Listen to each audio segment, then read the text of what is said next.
आज हमारे पास lecture number 8 chapter number 3 का है, जिसमें हम एक्सरसाइज 3.2 का क्वेश्चन नंबर 2 और 3 का पार्ट 1 डिस्कस करेंगे। हमारे पास है एक्सरसाइज 3.3 का क्वेश्चन नंबर 2। क्वेश्चन नंबर 2 में हमने क्या, हमारे पास क्वेश्चन क्या है कि विदाउट एक्सपेंशन आपने क्या करना है, इस डिटर्मिनेंट की वैल्यू, ये जो इस क्वेश्चन में पार्ट्स हैं उनको क्या करना है कि उनका डिटर्मिनेंट किसके इक्वल है, 0 के। अब ये मैंने स्टेटमेंट इसलिए लिखी है कि आपके पास विदाउट कल जो प्रीवियस लेक्चर में हम 3.3 का क्वेश्चन नंबर 1 सॉल्व किया था, उसमें हमने क्या किया था कि हमारे पास जो भी डिटर्मिनेंट आ रहा था 3/3 का, उसे हमने सिंपल एक्सपेंशन से सॉल्व कर लिया था। अब यहाँ पे हमारे पास उसने उसी तरह से इसका आप पार्ट 1 देखें, उसमें उसने आपको डिटर्मिनेंट दिया हुआ है 6, 7 एंड 8, 3, 4 एंड 5, और आपके पास क्या है 2, 3 एंड 4। आपने इसका डिटर्मिनेंट इक्वल टू 0 शो करना है। अब आपके पास क्या है कि जब उसने आपको बाउंड कर दिया कि आपने विदाउट एक्सपेंशन शो करना है, तो क्या मतलब है कि आप एक्सपेंशन से इसकी वैल्यू कैलकुलेट नहीं कर सकते। तो अब फिर हम क्या करेंगे, हमारे पास कुछ प्रॉपर्टीज हैं जिनको यूज करते हुए हम क्या कर सकते हैं, डिटर्मिनेंट को कैलकुलेट कर सकते हैं। 3, 4 एंड 5, 2, 3 एंड 4, ये मैंने डिटर्मिनेंट लिख लिया। वो जो प्रॉपर्टीज हैं हमारे पास, वो हमारे पास है टोटल 11 प्रॉपर्टीज हैं जो हम डिटर्मिनेंट्स को सॉल्व करने के लिए क्या करते हैं, यूज करते हैं। वो आपकी बुक में अवेलेबल भी हैं। पेज नंबर है आपके पास 105, जिसके ऊपर ये 8 प्रॉपर्टीज आपको एक ही जगह पे लिखी हुई मिलेंगी। अब मैं आपको सारी प्रॉपर्टीज इकट्ठी नहीं बता रहा, क्योंकि वहां पे आपके पास क्या होगा कि 8 की 8 प्रॉपर्टीज अगर सपोज करें आपने याद करनी है, तो उसमें आपको मिक्सअप भी हो जाएंगी। तो इसलिए मैं ये चाह रहा हूं कि जब हम जिस टाइप का, जैसे इस क्वेश्चन के तीनों पार्ट्स में हमने डिटर्मिनेंट को इक्वल टू 0 शो करना है, तो इस लेक्चर में मैं वो 2 प्रॉपर्टीज आपको बता दूं, और नेक्स्ट जैसे जैसे क्वेश्चंस आएंगे, ताकि आपको सीक्वेंस से जहां जहां पे प्रॉपर्टीज यूज होनी है आपको उनकी समझ भी आ जाए, और आपको मिक्सअप भी ना हो और आसानी से याद भी हो जाएंगी। इसमें आपके पास पहली प्रॉपर्टी क्या है कि जब भी आपने डिटर्मिनेंट को इक्वल टू 0 शो करना होगा, तो आपके पास 2 प्रॉपर्टीज हैं। एक प्रॉपर्टी आपके पास क्या है कि if all entries of a row और column of a matrix are 0, तो आपके पास क्या होता है, then determinant of that matrix जो है वो आपके पास ऑफ अ रो और column of a matrix, suppose करें आप इसे ए का नाम दे दें, तो देन ए का जो डिटर्मिनेंट है वो किसके इक्वल होगा, 0 के। और दूसरी जो प्रॉपर्टी क्या है कि आपके पास क्या है, इफ अ स्क्वायर मैट्रिक्स, ये आपने बात याद रखनी है कि जब भी डिटर्मिनेंट की बात होगी, आप स्क्वायर मैट्रिक्स मेंशन करें या ना करें, लाजमी तौर पर डिटर्मिनेंट स्क्वायर मैट्रिक्स का ही होल्ड करता है कि if a square matrix A has 2 identical rows, आपके पास क्या है, has 2 identical rows और कॉलम्स, कि अगर उसके पास क्या हो जाए, 2 आइडेंटिकल रोज हो जाएं या 2 कॉलम्स हो जाएं, तो आपके पास क्या हो जाएगा, देन उसका डिटर्मिनेंट जो होगा वो भी किसकी इक्वल होगा, 0 के। यानी जब भी हमने डिटर्मिनेंट को इक्वल टू 0 शो करना होगा, तो हमारे पास क्या होगा, 2 प्रॉपर्टीज हैं कि अगर आप उन दोनों में से कोई एक भी सेटिस्फाई कर देते हैं, तो हम कह सकते हैं कि फिर उसका जो डिटर्मिनेंट है वो किसकी इक्वल होगा, 0 के। अब पहली प्रॉपर्टी जो है वो आपके पास क्या है कि सारी एक रो की सारी एंट्रीज या तो क्या होनी चाहिए, 0। तो यहां पे आपको किसी रो या किसी कॉलम की सारी एंट्री 0 नहीं मिल रही, तो क्या मतलब है कि पहली कंडीशन होल्ड नहीं कर रही। सेकंड में क्या कह रहा है कि आपके पास अगर कोई सी भी 2 रोज या 2 कॉलम्स आपके पास सेम आ जाएं, तो आप क्या कर, तब भी डिटर्मिनेंट क्या होगा, 0। तो हम यहां पे देखें तो आपके पास फर्स्ट रो है 6, 7, 8, 3, 4, 5, 2, 3, 4, तो ना 2 रो सेम है ना 2 कॉलम सेम है। लेकिन हम क्या कर सकते हैं, कुछ कैलकुलेशंस करके इन रोज या कॉलम्स, दो रोज को सेम बना सकते हैं या दो कॉलम्स को सेम बना सकते हैं। अब वो ऑपरेशंस कौन से होते हैं, जैसे आपके पास दो इक्वेशंस हो तो आप उनको आपस में सॉल्व कर सकते हैं। सेम इसी तरह से डिटर्मिनेंट में भी आप कोई सी भी दो रोज को आपस में ऐड सब्ट्रैक्ट करना चाहें तो कर सकते हैं। सेम इसी तरह से कॉलम्स को ऐड सब्ट्रैक्ट करना चाहें तो भी आप कर सकते हैं। अब वो एडिशन सब्ट्रैक्शन कैसे होगी, हम क्या करेंगे, कोरेस्पॉन्डिंग एंट्रीज को आपस में सॉल्व करेंगे। जैसे इक्वेशंस में भी आप x1 के कोफिशिएंट्स को क्या करते हैं, x1 के कोफिशिएंट से सॉल्व करते हैं, x2 के कोफिशिएंट्स को x2 के साथ, कांस्टेंट को कांस्टेंट के साथ। तो यहाँ पे भी अगर रो की फर्स्ट एंट्री है तो वो फर्स्ट एंट्री से सॉल्व होगी, सेकंड है तो सेकंड के साथ, और थर्ड है तो थर्ड के साथ। अब यहाँ पे सबसे पहले जब हमारा मकसद हमें पता है कि क्या है, कि हमने दो रोज या दो कॉलम्स को क्या करना है, सेम बनाना है, तो हम एलिमेंट्स का बिहेवियर देखेंगे कि हमारे पास एलिमेंट किस तरह का है। तो आपके पास क्या है, 6 7 8 3 4 5 2 3 एंड 4। अब यहाँ पे आपके पास क्या है, आप देखें अगर रो 1 में देखें तो 6 है, फिर क्या आ रहा है 7, फिर क्या आ रहा है 8, यानी एक एक का डिफरेंस है। 3 4 5 यहाँ पे भी 1 1 का डिफरेंस है, 2 3 4 यहाँ पे भी क्या है, 1 1 का डिफरेंस है। तो अगर मैं यहाँ पे सॉल्व करता हूं, C2 में से मैं C1 को माइनस करूं और C3 में से मैं क्या करूं, C2 को माइनस करूं, तो अब ये आपने लिखना कैसे है, इस बात को आपने अच्छे से समझना है। मैंने क्या लिखा, C2 माइनस C1, जो मैं पहले नंबर पे लिखूंगा ना उसमें दोनों का रिजल्ट मैं लिखूंगा, यानी C2 माइनस C1 जो दोनों का डिफरेंस है वो मुझे किसी कॉलम में तो लिखना पड़ेगा, तो वो मैं किस में लिखूंगा, जो मेरे पास पहले नंबर पे मैं लिखूंगा। तो C2 माइनस C1 कर रहा हूं तो C1 में कोई चेंज नहीं आएगा, C1 अपनी जगह पे एज इट इज रहेगा। ये क्या रहेगा, 6 3 एंड 2। जब आप 7 माइनस 6 करेंगे तो ये क्या आ जाएगा, 1, क्योंकि आपने C2 में से क्या करना है, C1 को माइनस करना है। 4 माइनस 3 करेंगे वो भी क्या आएगा, 1, और 3 माइनस 2 करेंगे वो भी आपके पास क्या आ जाएगा, 1।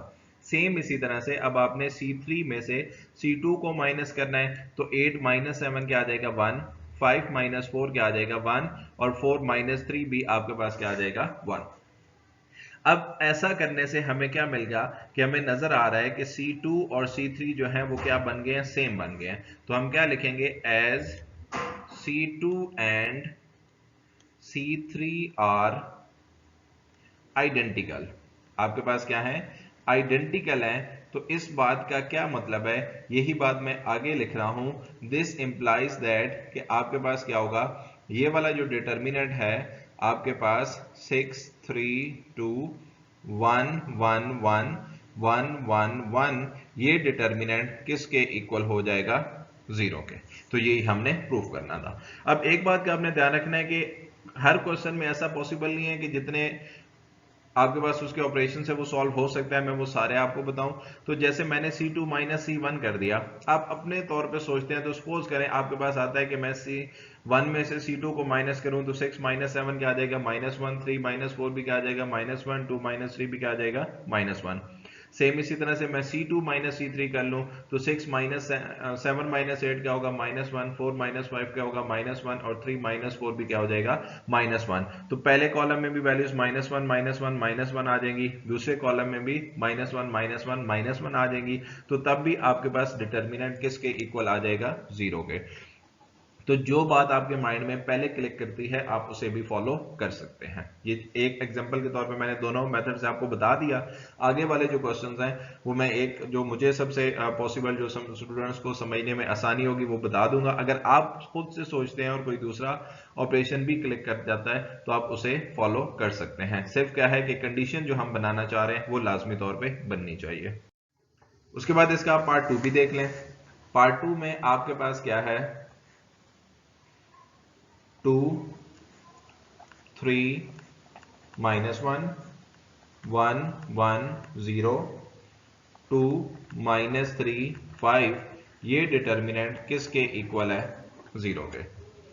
अब आपके पास क्या है कि उसी तरह से आपने इसको भी इक्वल टू 0 शो करना है। तो आपके पास ना कोई रो इक्वल टू 0 है ना कोई कॉलम इक्वल टू 0 है। 2 3 -1 1 1 एंड 0 2 -3 5, और ये आपके पास इसका डिटर्मिनेंट आ गया। अब अगेन हमने क्या करना है, दो रोज या दो कॉलम्स को सेम बनाना है। अब अगेन यहाँ पे भी आप देखें कि आपके पास 2 3 -1 है, एलिमेंट्स में कोई उस तरह का बिहेवियर नजर नहीं आ रहा।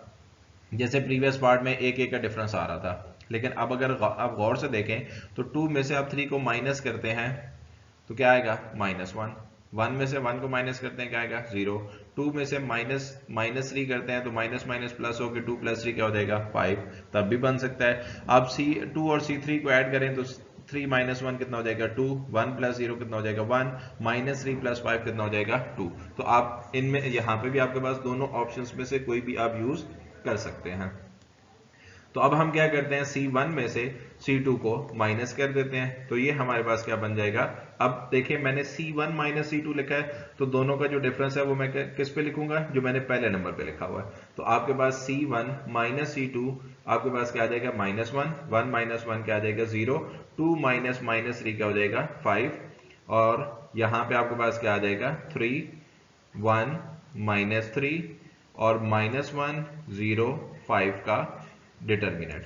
तो आप क्या लिखेंगे, as C1 and C3 are identical. जब ये आपके पास आइडेंटिकल हो गए तो आपके पास क्या होगा, दिस इंप्लाइज दैट ये जो डिटर्मिनेंट है -1 0 5 3 1 -3 -1 0 5 का डिटर्मिनेंट ये किसके इक्वल हो जाएगा 0 के। इसका जो पार्ट नंबर 3 है उसमें 1 2 3 4 5 6 और 7 8 9 वही 1 1 वाले डिफरेंस वाले क्वेश्चन है, तो वो आप लोगों ने खुद सॉल्व कर लेना है। उसके बाद है हमारे पास क्वेश्चन नंबर 3। क्वेश्चन नंबर 3 में आपके पास एक प्रॉपर्टी है जो डिटर्मिनेंट की ही प्रॉपर्टी है, लेकिन आपने उसे यहां पे शो करना है कि ये दोनों इक्वल होते हैं, A11 A12 A13 plus alpha 1 3, उसके बाद A21 A22 A23 plus alpha 2 3 और A31 A32 A33 और प्लस अल्फा 3 3। इसे आपने किसके इक्वल शो करना है, A11 A12 A13 A21 A22 A23 A31 A32 A33 plus आपके पास क्या आएगा A11 A12 A13 A21 A22 A23 और यहाँ पे क्या आ जाएगा अल्फा 13 अल्फा 23 और अल्फा 33। अब ये प्रॉपर्टी बेसिकली हमें बता क्या रही है कि अगर आपके पास एक डिटर्मिनेंट हो और उसकी किसी एक रो या किसी एक कॉलम में दो दो वैल्यूज ऐड हो रही हो, जैसे यहाँ पे C3 में दो दो वैल्यूज ऐड हो रही हैं, तो आप उसे दो अलग डिटर्मिनेंट्स के सम में लिख सकते हैं। और वो दो डिटर्मिनेंट्स कैसे बनेंगे कि आपके पास जो रो 1 है वो सेम रहेगी, जो रो 2 है वो भी सेम रहेगी, जो दो वैल्यूज ऐड हो रही हैं एक डिटर्मिनेंट में उसकी एक एक वैल्यू आ जाएगी और दूसरे डिटर्मिनेंट में उसकी दूसरी दूसरी वैल्यू आ जाएगी, जहां पे सिंगल एंट्रीज हैं वो दोनों में क्या होंगी, कॉमन होंगी। तो अब हम इसे क्या करते हैं, प्रूफ करते हैं। हम क्या करेंगे, लेफ्ट हैंड साइड लेते हैं और राइट हैंड साइड के इक्वल शो कर देंगे। तो हमारे पास लेफ्ट हैंड साइड क्या है, या दूसरा तरीका क्या है कि आप दोनों को अलग अलग सॉल्व करके रिजल्ट शो कर दें, तो वो थोड़ा लेंथी भी हो जाएगा, तो इसलिए हम इसी को फॉलो कर लेते हैं। A12 A13 प्लस अल्फा 1 3, उसके बाद है आपके पास A21 A22 A23 और प्लस अल्फा 2 3, उसके बाद A31 A32 और A33 प्लस अल्फा 33। अब आपने इसे जो एक्सपेंशन करनी है वो आपके पास आपने उस रो या उस कॉलम से करनी है जहां पे दो वैल्यूज ऐड हो रही होंगी। तो आपके पास यहाँ पे ये किस में ऐड हो रही हैं, कॉलम 3 में। तो मैंने आपको बताया था कि आप जिस मर्जी रो या कॉलम से एक्सपेंड करें रिजल्ट क्या मिलता है, सेम। तो आप क्या लिखेंगे, एक्सपेंडिंग बाय C3। अब चूंकि इस क्वेश्चन नंबर 3 में उसने हमें बाउंड नहीं किया हुआ कि हमने विदाउट एक्सपेंशन शो करना है, तो इसलिए हम एक्सपेंशन से सॉल्व कर सकते हैं। जब वो हमें बाउंड कर देगा कि आपने एक्सपेंशन से ही सॉल्व करना, विदाउट एक्सपेंशन सॉल्व करना है, तो फिर अगर हम एक्सपेंशन को यूज करेंगे तो हमें मार्क्स नहीं मिलेंगे। तो C3 में मैंने आपको सीक्वेंस बताया था, पहली वैल्यू प्लस होती है, दूसरी माइनस, तीसरी प्लस। तो पहली वैल्यू के साथ क्या आएगा, प्लस का साइन आएगा, तो ये क्या मिलेगी, A13 प्लस अल्फा 1 3। आप उसके बाद आप क्या करते थे कि ये जिस रो या जिस कॉलम में आ रहा है आप क्या करेंगे, उस वैल्यू को छोड़ देंगे और उस रो और उस कॉलम को इग्नोर कर देंगे और रिमेनिंग 2/2 का डिटर्मिनेंट आ जाएगा। तो वो आपके पास क्या है, A21, A22, A31 और A32। अब उसी तरह से प्लस माइनस प्लस, यहाँ पे क्या आता है माइनस, यहाँ पे प्लस, तो दूसरी वैल्यू के साथ अगेन क्या आएगा, माइनस आएगा। तो ये आपके पास क्या आ जाएगा, A23 प्लस अल्फा 2 3 और अगेन इसके साथ भी क्या आएगा, 2/2 का डिटर्मिनेंट। अब ये कॉलम कौन सा बन रहा है, थर्ड, लेकिन रो कौन सी बन रही है, सेकंड। तो इसके साथ आपके पास क्या बचेगा, A11, A12, A31 और A32। अब इस डिटर्मिनेंट के साथ अगेन लास्ट वाली वैल्यू के साथ फिर यहाँ पे आपके पास क्या है, माइनस प्लस माइनस और यहाँ पे अगेन क्या आएगा, प्लस। तो यहाँ पे आपके पास क्या है, A33 प्लस अल्फा 33 और साथ में डिटर्मिनेंट किस चीज का आ जाएगा आपके पास। अब कॉलम तो थर्ड ही है लेकिन रो कौन सी है, थर्ड। तो यहाँ पे आपके पास क्या बचेगा, A11, A12, A21 और A22। ये आपके पास एक्सपेंशन आ गई हमारे पास किसकी, रो सॉरी कॉलम 3 से। अब हम क्या करेंगे, हमने एक प्रॉपर्टी पढ़ी थी कि अगर आपके पास दो कांस्टेंट्स ऐड हो रहे हो और आपके पास वो इससे मल्टीप्लाई हो रहे हैं किसी डिटर्मिनेंट से, क्योंकि डिटर्मिनेंट भी एक कांस्टेंट नंबर ही आता है ना, और ये भी क्या है, कोई नंबर्स ही हैं। तो जब आप इन दोनों को अलग अलग मल्टीप्लाई करें तो डिस्ट्रीब्यूटिव प्रॉपर्टी होल्ड करती है। तो इसी तरह से हम इन्हें क्या करेंगे, हम क्या लिखेंगे, A13 और इसके साथ में हमारे पास डिटर्मिनेंट क्या आ रहा है, A21, A22, A31 और A32 और प्लस आप क्या लिख देंगे, अल्फा वाले के साथ यही डिटर्मिनेंट आप अलग से लिख लेंगे, A21, A22, A31 और A32। उसके बाद दूसरी दोनों वैल्यूज आपके साथ माइनस था, तो आपके पास क्या आ जाएगा, माइनस A23 माइनस A23 और इसके साथ भी जो डिटर्मिनेंट है उसे आप दोनों के साथ अलग अलग लिख लेंगे। तो वो आपके पास क्या आ जाएगा, A11, A12 और A31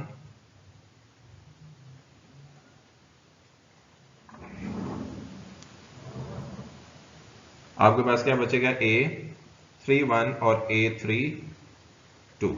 और सेम इसी तरह से यही डिटर्मिनेंट अल्फा के साथ अल्फा 23, तो वो भी आपके पास क्या बनेगा, A11, A12, A31 और A32 और लास्ट पे दोनों वैल्यूज के साथ प्लस था, तो आपके पास क्या आ जाएगा, अल्फा A32 A आपके पास क्या आ जाएगा, 33 इंटू डिटर्मिनेंट किसका आएगा, A11, A12, A21 और A22 और प्लस यही वैल्यू किसके साथ आ जाएगी, प्लस के साथ अल्फा के साथ, अल्फा 33 और A11, A12, A21 और A22 का डिटर्मिनेंट। अब यहां पे देखें आपके पास टोटल 6 वैल्यूज आ गई। अगर आप A13 वाली तीन वैल्यूज को, यानी जो A1 के साथ ओपन हो रही हैं, A13 इंटू अगर आप लिखें A21, A22, A31 और A32 और माइनस क्या आ जाएगा, A23 और क्या मिलेगा, A11, A12, A31 और A32 और प्लस क्या आ जाएगा, A33 और साथ में क्या आ जाएगा, determinant of A11, A12, A21 और A22। सेम इसी तरह से मैं नीचे यही तीन वैल्यूज जो बाकी तीन है अल्फा के साथ, अल्फा 13, तो आपके पास क्या आएगा, A21, A22, A31, A32 minus आपके पास क्या आ जाएगा, alpha 23 A11 A12 A31 A32 और प्लस क्या आ जाएगा अल्फा 33 A11 A12 A21 और A22। अब इस स्टेप को आपने गौर से समझना है कि अब अगर आप इसको गौर से देखें तो अगर मैं जो हमारे पास क्वेश्चन में जो हमने शो करना है कि अगर मैं जो पहला डिटर्मिनेंट है राइट हैंड साइड पे उसे कॉलम 3 से ओपन करूं तो यही आएगा A13, आगे 2/2 का डिटर्मिनेंट दूसरी वैल्यू के साथ minus first row second column third column second row delete होगी तो ये 2/2 का डिटर्मिनेंट आ जाएगा A11 A12 A31 A32 plus जब थर्ड कॉलम की थर्ड एंट्री से आप कर रहे होंगे तो third row third column delete हो जाएगा तो A11 A12 A21 A22 आ जाएगा। Same is the case with second determinant. तो जब ये उन दोनों राइट हैंड साइड वाले डिटर्मिनेंट्स की एक्सपेंशन है तो आप इसे क्लोज करके लिख सकते हैं कि ये जो पहला डिटर्मिनेंट आपके पास लिखा हुआ है ये आपके पास क्या है A11 A12 A13 A21 A22 A23 और A31 A32 और A33 और प्लस आपके पास सेम इसी तरह से नेक्स्ट वाले तीन जो है वो अल्फा के साथ एक्सपेंशन आ जाएगी A11 A12 और अल्फा 1 3 और A21 A22 और अल्फा 2 3 और A31 A32 और अल्फा 3 3। तो ये आपके पास किसकी कुल आ गया राइट हैंड साइड के। तो यही चीज हमने प्रूफ करनी थी। Thank you.